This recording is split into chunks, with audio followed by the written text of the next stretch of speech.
Naam, mtazamaji wa The Unique Facts Media, leo ni siku nyingine tena ambayo Mungu ameitenga kwa ajili yako mimi na wewe tuweze kukutana hapa The Unique Facts Media ma UFM kwa ajili ya kipindi chetu pendwa, kipindi cha Sakwa Sakwa na UFM. Naam, kama kawaida, jina langu naitwa John Nishukuru kutokea hapa The Unique Facts Media.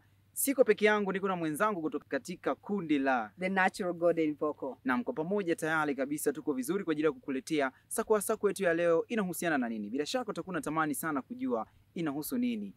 Sasa nakwenda kumkaribisha mwakilishi kutoka katika kundi la familia inayomwimbia Mungu, The Natural Golden Vocal. Karibu tuambie, sakwa sakwa yetu ya leo inahusiana na nini? Nini ambacho tunakwenda kuzungumzia? Asante sana. Kwanza nimefurahi kuwa pamoja nanyi tena, ndugu mtazamaji na msikilizaji, nimefurahi kuwa pamoja nanyi. Na nitakwenda sasa kuitambulisha mada, lakini kabla ya hapo nikuombe tu fuatana nasi mpaka mwisho na wala hautajuta. Leo mada yetu ni moja tu. Tutaangalia sababu kubwa zinazoifanya dunia inahangaika na watu walioko duniani wanahangaika. Ni sababu gani hizo? Fuatana nasi mpaka mwisho na wala hautajuta. Karibu sana kwa kuwa pamoja nasi. Okay. Naam, ndugu mtazamaji, baada ya kusikia mada yetu ambayo leo tutakuwa tunazungumzia hapa The Unique Facts Media kutoka kwa mwakilishi kwenye kundi la The Natural Golden Vocal. Kama bado haujasubscribe, kama bado haujalike, fanya hivyo sasa hivi ili uwe wa kwanza kukipata kipindi hiki, lakini pia na vipindi vingine vingi ambavyo vimeshatoka na ambavyo vinaendelea kuja hapa The Unique Facts Media. Ukisubscribe, gusa alama ya kengele ili uwe wa kwanza kuzipata taarifa zetu zote. Karibu sasa. Kwa nini dunia inahangaika? Kwa nini watu wanateseka? Asante sana. Yes. Kama kawaida tunatumia kitabu chetu hiki hapa, Biblia tunachokiamini, na nitakwenda kusoma moja kwa moja kutoka katika kitabu cha Isaya, na hapo tutajua sababu gani ambazo zinaifanya dunia kuhangaika. Na nitakwenda sasa kusoma kwa ruhusa yako mtazamaji na msikilizaji. Usikubali kusikiliza tu. Tafadhali, kama una macho, tazama kile ninachokisoma na usome pamoja nami. Naamini Biblia yako unayo sasa. Unakaribia na utafungua katika kitabu cha Isaya sura ya 24 mstari wa 3 hadi wa 6. Kwa ruhusa yako na kwa uwezo wa Mungu naomba nisome sasa. Naam, ninaomba nisome Isaya 24 sura ya 24 mstari wa 3 mpaka wa 6. Mstari wa 3 unasema hivi: dunia hii itafanywa tupu kabisa na kuharibiwa kabisa, maana Bwana amenena neno hilo. Mstari wa 4 unasema dunia inaomboleza, inazimia, ulimwengu unadhoofika, unazimia, watu wakuu wa dunia wanadhoofika, tena dunia imetiwa unajisi. Huo ni mstari wa 5 sasa. Kwa watu wanaoikaa, kwa maana wameziasi sheria, wameibadili amri, wamelivunja agano la milele. Kwa maana wameziasi sheria, wameibadili amri, wameivunja agano la milele. Nimependa kurudia hapo ili kuweka msisitizo.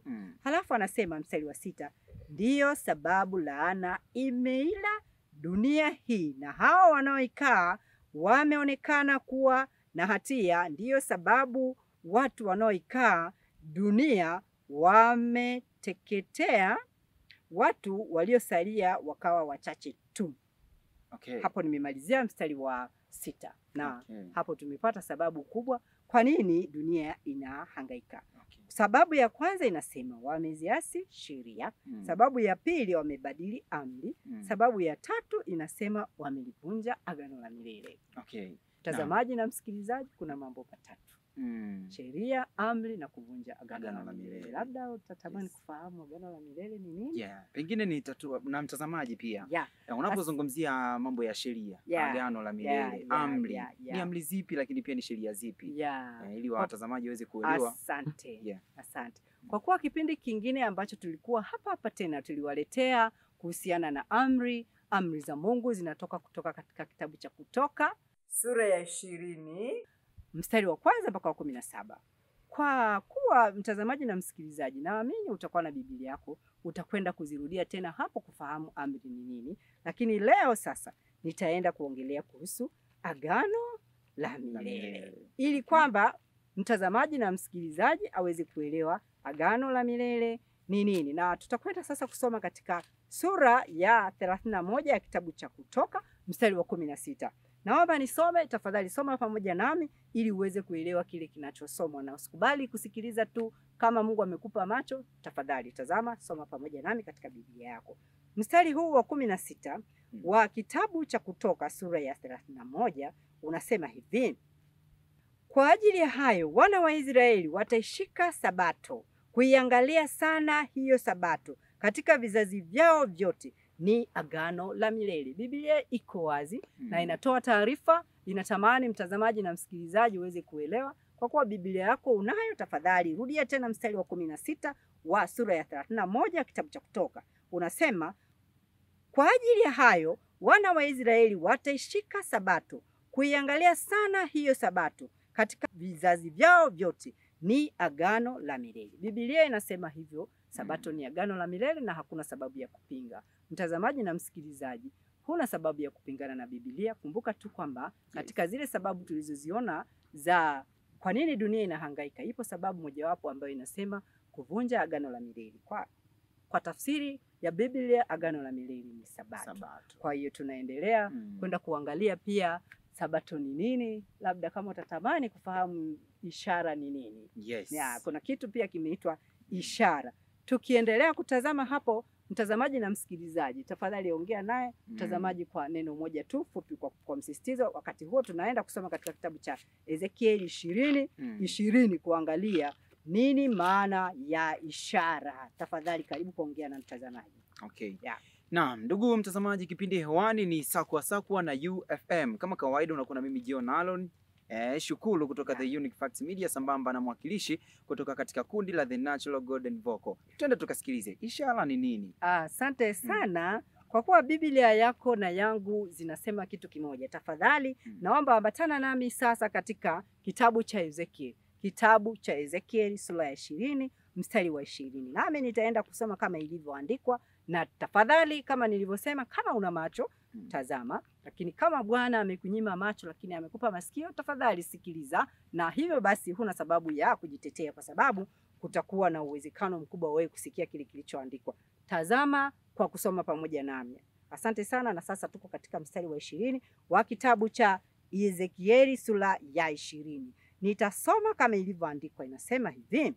Huo ni mstari wa 20, tafadhali fuatana nami. Inasema hivi: zitakaseni Sabato zangu, nazo zitakuwa ishara kati ya mimi na nyinyi, mpate kujua ya kuwa mimi ndimi Bwana Mungu wenu. Ninatamani kurudia tena. Kama mtazamaji na msikilizaji ulikuwa bahati mbaya hujafungua Biblia yako, basi labda unatamani kuhakikisha. Unaweza ukarudia tena. Niko nawaambia watazamaji na wasikilizaji watazame Biblia zao, na mimi niko na Biblia yangu hii hapa, lakini inasoma kama nilivyoisoma. Basi nitarudia tena. Naomba ukaze jicho ili uweze kuhakikisha kwamba ni nini tunakisoma. Inasema, hiyo ni kitabu cha Ezekieli sura ya 20 mstari wa 20. Unasema, zitakaseni Sabato zangu, nazo zitakuwa ishara kati ya mimi na nyinyi, mpate kujua ya kuwa mimi ndimi Bwana Mungu wenu. Hiyo ni ishara. Sababu Sabato tumesoma ni agano la milele katika kitabu cha Kutoka sura ya 31 mstari wa 16, lakini pia katika kitabu cha Ezekieli sura ya 20 mstari wa 20 tunaona Sabato ni nini? Ni ishara pia. Ishara. Na kama ni ishara huna sababu ya kuuliza. Hiyo ni ishara. Labda mtu atajiuliza, hivi kwa nini sasa anatunza Sabato? Huenda ikawa ilibadilishwa amri na nini? Hapana. Tunasoma katika kitabu cha Kutoka mstari wa 1 mpaka 17. Nimekuambia utaenda kutazama kwa kuwa tulishazisoma hapa. Lakini je, Yesu alitunza?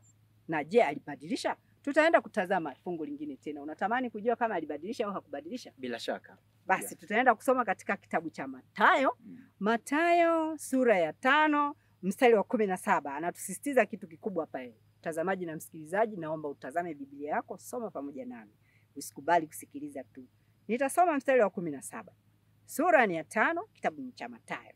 Inasema hivi: msidhani ya kuwa nalikuja kutangua Torati au manabii. La, sikuja kutangua bali kutimiliza. Kwa kuwa tulikuwa tunasoma habari za Yesu akiwa na desturi inayohusiana na Sabato, na kwa kuwa hakuja kutangua, msisitizo wa fungu hilo linaonyesha kabisa kwamba hakuja kutangua bali kutimiliza. Lakini bado kuna neno moja natamani kabla hatujawaaga watazamaji na wasikilizaji nitasoma nayo pia. Je, tunahangaika na kutunza Sabato duniani huko juu vipi, itakuwepo au haitakuwepo? Ongea na watazamaji kwa sekunde 1 au 2 niweze kuthibitisha hilo pamoja nao. Mtazamaji, kama nilivyokuambia, mtazamaji wangu na msikilizaji wangu wa The Unique Facts Media ama UFM. Kipindi wani ni Sakwa na UFM, na hapa ametoka kuongea mwakilishi kutoka katika kundi la The Natural Golden Vocal ambaye anatuletea kweli za kipekee hapa The Unique Facts Media. Endelea kuwa nami, na kama hujasubscribe basi endelea kusubscribe, kulike, kushare na kucomment ili uwe mwanafamilia halisi wa The Unique Facts Media. Karibu uweze kumalizia hilo. Asante sana. Natamani sasa kuthibitisha kama kweli tunahangaika na kutunza sabato duniani, je, mbinguni itakuwepo? Basi nitasoma hilo katika kuthibitisha kwamba mbinguni pia itakuwepo. Nitasoma kutoka katika kitabu cha Isaya, sura ni ya 66, fungu ni kuanzia fungu la 22 mpaka 23, na baadaye nitamalizia mstari wa 24. Kuna kitu pia cha kusisitiza. Mtazamaji na msikilizaji, uko pamoja nasi katika kukuletea kweli za kipekee, na mimi ni mwakilishi wako wa kundi la The Natural Golden Vocal, kukuletea kweli za kipekee, Unique Facts. Basi nitasoma mstari wa 22 na wa 23 wa kutoka kitabu cha Isaya. Mstari wa 22 unasema hivi: kama vile mbingu mpya na nchi mpya nitakazofanya zitakavyokaa mbele zangu, asema Bwana, ndivyo uzao wenu na jina lenu litakavyokaa. Na itakuwa mwezi mpya hata mwezi mpya, na sabato hata sabato. Wanadamu wote watakuja kuabudu mbele zangu, asema Bwana. Sasa wewe na mimi wote ni wanadamu. Kama sisi wote ni wanadamu, kumbuka tu kwamba ipo siku tutakwenda kuabudu pamoja na Mungu, tukiwa pamoja naye, ikiwepo sabato hata sabato, mwezi mpya hata mwezi mpya. Na hivyo ndivyo Biblia inavyosema, na sina sababu ya kupinga na huna sababu ya kupinga. Fungu la mwisho litakuwa na fungu la 24. Nitamalizia baada ya kuambia kitu kidogo niweze kumalizia hilo fungu, na baada ya hapo tutakuwa hatuna ziada. Karibu kwa neno moja, uambie kitu watazamaji kile ambacho umejifunza kwa ufupi. Tumeongea ishara, tumeongea agano la milele, lakini pia tumeongea amri. Sasa amri tumekutajia mahali pa kusoma kutoka sura ya 20 mstari wa 1 mpaka 17, kwa kuwa tulishazisoma hapa. Karibu kwa bila shaka mtazamaji pamoja na msikilizaji wa The Unique Facts Media. Kitu kikubwa hapa ambacho mimi nimejifunza leo ni sabato. Unapovunja sabato umevunja agano. Lakini kitu kikubwa ni kwamba sabato ambayo tunaitekeleza leo duniani tutaikuta pia mbinguni. Tuendelee kufuata maagizo ya Mungu ambavyo yanaandika, na hii ni The Unique Facts Media. Asante sana kwa msisitizo huo. Mtazamaji na msikilizaji, naamini hautajuta, kwa sababu kipindi hiki kazi yake ni moja tu, kukuletea kweli za kipekee. Na hata hivyo naenda kumalizia mstari wa 24 wa sura ya 66 ya kitabu cha Isaya. Niko namalizia fungu moja tu ambalo nalo linasisitiza na kwambia, nao watatoka nje na kuitazama mizoga ya watu walioniasi, maana funza wao hata kufa wala moto wao hautazimika, nao watakuwa chukizo machoni pa wote wenye mwili. Hilo fungu linasisitiza kitu kikubwa. Tafadhali nalirudia kwa ajili yako na kwa ajili yangu kulitafakari kwa kina. Ninasema hivi, nao watatoka nje na kuitazama mizoga ya watu walioniasi, maana funza wao hata kufa wala moto wao hautazimika, nao watakuwa chukizo machoni pa wote wenye mwili. Mtazamaji na msikilizaji, unatamani kuwa chukizo? Hapana, naamini kabisa wewe unatamani pia kukaa pamoja na Mungu, na ukiwa pamoja naye katika kusherekea hii sikukuu ya uumbaji, ambayo ni kusherekea sabato ambayo Bwana atatuwezesha pia kuweza kuiabudu kule juu. Tumesema itakuwa mwezi mpya hata mwezi mpya, sabato hata sabato. Wanadamu wote tutakwenda kuabudu mbele za Bwana. Sasa wewe kama ni mwanadamu na mimi kama ni mwanadamu na wewe kama ni mwanadamu, je, unatamani kwenda pamoja ili kuweza kuabudu pamoja na Mungu katika sabato ile ya kule juu? Mimi natamani. Wewe je, unatamani? Naamini unatamani.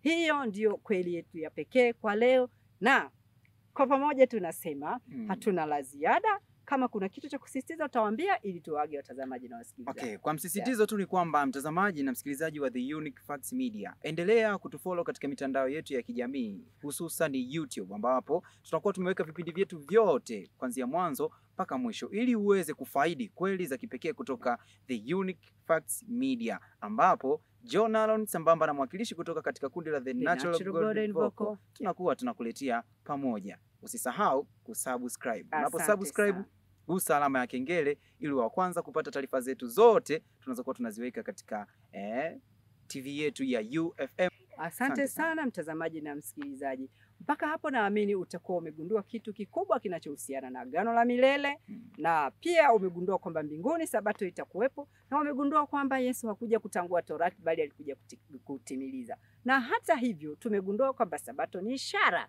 kati yetu na Mungu. Hivyo basi nikuombe tu mtazamaji na msikilizaji, usifanye shingo ngumu. Tafuta Biblia yako, soma, fuata kweli za kipekee zinasema nini katika Biblia. Hata hivyo kweli za kipekee zingine ziko za afya za nani tunazileta hapa. Hivyo basi niwaombe tuwaage, na kwa mawasiliano tafadhali wasiliana nasi kupitia anwani ya barua pepe ya hapo chini, na vile namba ya simu, vyote tutaviweka hapo chini. Na mpaka hapo tutakuwa hatuna la ziada. Kwa pamoja tunasema UFM kiganjani mwako, bila hiana tunakufikia. Mpaka wakati mwingine, bye bye.